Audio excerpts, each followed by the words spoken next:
咁2025年 BFS DSE Paper 2A 第6條題目就算係一條幾有創意嘅題目啦。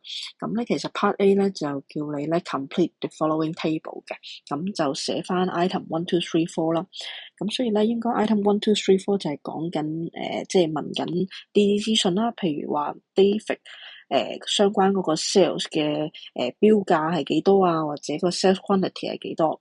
咁我哋就可能真係要睇清楚個題目，再去講解或者去睇翻點解個答案係咁啦。咁其實咧呢間公司咧叫做 Lily Company，咁咧就係喺咧12月1號2024年就開張嘅。咁咧而咧呢間公司咧就都淨係賣一個產品啦。咁咧同埋咧就所有嘅 purchases 咧就會用現金即刻去交收啦。咁但係咧反之咧就係呢個銷售嘅時候咧，俾客人咧，咁就係 on credit 嘅。咁銷售嘅時候，可能就客人可以遲啲先俾翻錢我哋都得。咁咧呢度咧就話啦，咁佢啱啱開張咧，咁12月2024年咧，咁個 bank account 咧就俾咗我哋噶啦。咁而咧就叫我哋去揾翻呢啲資訊啦。咁可能咧有同學即刻就翹起咗噶啦。咁點解咁搞笑嘅咧？好少可見呢類嘅題目啦。咁同埋同個答案有咩關係咧？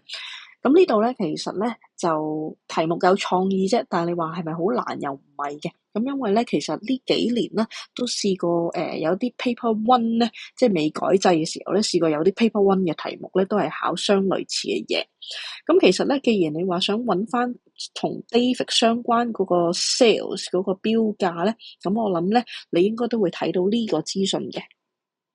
原來咧，我哋咧喺12月10號嘅時候咧，就收過阿 David 錢，就係喺銀行咧，我哋就多咗錢，就係因為阿 David 啦。咁就銀行咧就多咗6840嘅。咁所以換句話說咧，就應該係阿 David 還錢俾我哋咯。係啦，咁就銀行就多咗錢啦。咁所以咧，其實如果係咁咧，理論上你知道 double entry 嘅話咧，如果你 debit bank 6840咧，咁就應該 credit 翻個 trade receivable David 就6840啦。咁所以咧，其實你係可以寫到呢啲資訊嘅，係啦。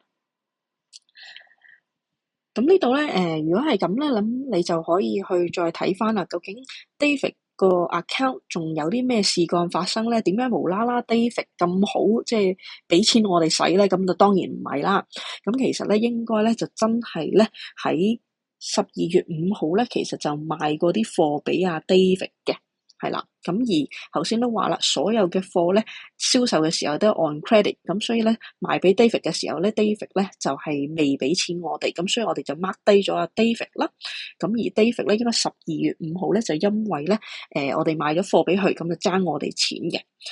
咁呢度我冇 highlight 嗰啲咧就暫時未講。咁但係至少咧，你應該知道12月5號咧就發生咗呢個事幹啦，咁就導致到 David 咧就爭我哋錢啦，咁我哋就有呢個 receivable 啦。咁而咧12月10號咧，咁就的而且確我哋就喺 David 嗰度收翻啲錢翻嚟啦。咁但係咧，點解我仲會寫咗一個 discount allow 咧？咁就係因為咧，其實咧題目咧 point number 1咧都講到嘅。咁如果咧係咧個客人咧係10日之內咧係還到錢俾我哋嘅話咧，咁其實咧會有個5% 嘅 cash discount。咁所以咧，如果係12月5號咧賣咗貨俾 David，咁12月10號啊 David 就俾翻錢我哋嘅話咧，咁其實的而且確應該係有discount allow 嘅情況，根據 point number 1。咁所以咧呢度咧，如果係咁咧，就可以計埋啲數添啊，因為咧佢話咧，會有個5% cash discount。咁所以咧，換句話說咧，就係你見得到咧，你收翻咧 David 6840咧，咁但係其實呢度咧唔係佢總共爭我哋錢，應該佢之前仲爭得我哋多錢啲嘅，不過我哋話收佢順啲，因為見佢10日內還錢啊嘛。咁所以咧6840咧，其實應該係95% 嘅佔。咁咧而咧你咁樣咧就可以揾翻咧，其實原先咧佢應該係咧爭我哋7200蚊嘅，原先咧我哋有 trade receivable 7200蚊，咁但係咧佢10日之內還錢，咁所以咧就平啲俾佢，咁所以咧就有360蚊嘅 cash discount 俾咗佢啦。咁而咧正式咧我哋喺 David 嗰度收翻嚟咧就只係6840。咁如是者咧12月10號咧就冇晒 David 呢個 receivable 啦，咁就冇再冇關係啦，冇瓜冇葛啦。咁而呢度咧，如果係咁咧，就希望讓大家清楚多啲David 嘅情況啦。其實你係可以了解到嘅，咁就係就住 T account，咁其實 double entry rule 咧，你應該知道咧，相關嘅資訊啦，甚至咧，如果 given 一啲額外嘅資訊嘅話咧，你係可以推敲埋其餘嘅資料出嚟。咁所以呢題咧，其實難，你話係咪難就唔係好難，不過考大家推理啦，或者嗰個 accounting 個 double entry 個根底深唔深厚啦之類。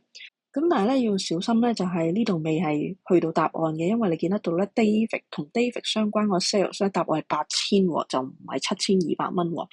咁點解有個咁嘅分別咧？因為咧，其實 Marcus Report 咧都提醒我哋的而且確咧，有好多考生咧就冇留意到咧，題目其實係問個 sales at list price，其實咧係問個標價，就唔係問個 discounted price。咁你可能話頭先我哋咪考慮咗 discount 咯，你又講 discount。咁其實咧，因為咧頭先講嗰個咧係 cash discount，頭先就話咧，因為咧去準時還錢，10日內還錢，10號還錢，咁所以咧就可以有個 cash discount 嘅情況。咁但係咧呢度其實想講咧就係原來都有個 trade discount 嘅 trade discount 就係買得多就平俾你。咁所以咧見阿 David 咧就買得多咧，咁就可能有個10% 嘅 discount 就俾咗 David 啦。咁你話究竟有冇俾過啊？定係還是阿 David 咧就買得好少就冇 trade discount 咧？咁我相信就唔係後者啦，因為你見得到咧 David 咧其實咧本身咧12月5號咧就係因為個銷售咧就爭我哋7200蚊嘅，咁所以你見得到呢個7200蚊就大過5000蚊，咁所以咧應該 David 咧係買貨買得更加多。咁如是者咧就 enjoy 一個10% discount 啦，咁最後就爭我哋7200蚊。咁12月5號就爭我哋7200蚊啦，跟住加埋準時還錢咧，就再有一個額外嘅 cash discount。咁所以成個 story 應該係咁樣啦。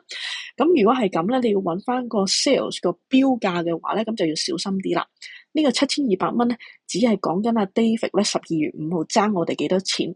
咁但係咧，呢個應該唔係標價嚟㗎，應該原來個標價咧係貴少少。咁但係見佢買得多就平俾我哋，咁所以咧呢個7200蚊咧應該係 after 個 trade discount 啦，呢個7200蚊咧應該係咧佔有個標價咧就90%嘅啫，咁所以咧如果你將7200咧除翻咧0.9咧，咁就應該揾到8000啦。